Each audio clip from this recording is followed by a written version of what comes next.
हज़रत अल्लामा क़ाज़ी अयाज़ रहमतुल्लाह अलैह शिफ़ा शरीफ़ जे अंदर लिखनि था त हिकु एराबी शिकार लाइ झंग में वियो। हलंदे हलंदे हिकु गोह जो शिकार कयाई।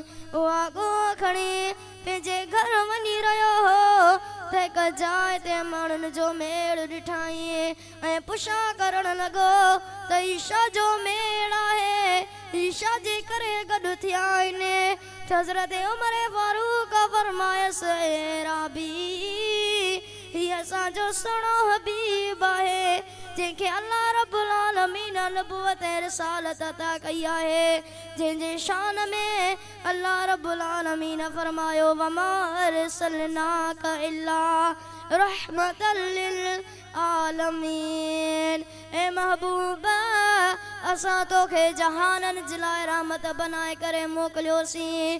व इन्नका लअला खुलुकिन अज़ीम। ए महबूबा असां तोखे खुलुक अज़ीम अता कयो आहे। व रफ़अना लक ज़िक्रक। ए महबूबा असां अव्हां जे लाइ अव्हां जे ज़िक्र खे बुलंद करे छॾियो आहे। ए एराबी तूं बि न दिलबर नबीअ ते कलमो पढ़ी मुसलमान थी वञ। वो एराबी दिलबर हबीब जे वेझो थियो ऐं दिलबर नबीअ खे चवण लॻो जेसिताईं अव्हां जी नबुवत जी शाहिदी हीअ गोह न ॾींदी तेसिताईं मां अव्हां ते ईमान न आणींदुसि। दिलबर हबीब उन गोह सां ॻाल्हायो ऐं फरमायो ए गोह ॿुधाए त सही तूं कंहिंजी इबादत कंदी आहीं।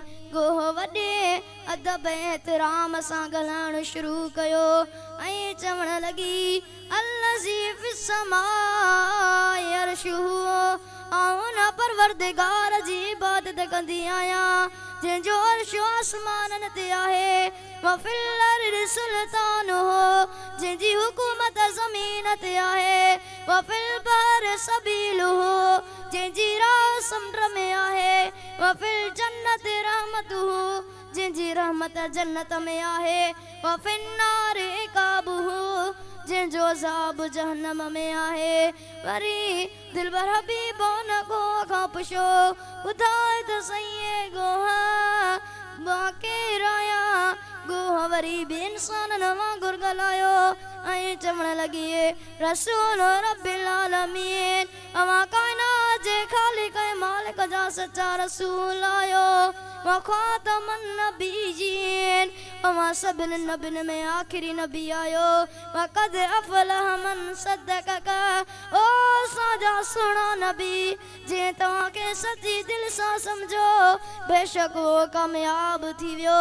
व ख़ाब मन कज़्ज़बक पर जंहिं तव्हांखे न मञियो उहो बर्बाद थी वियो।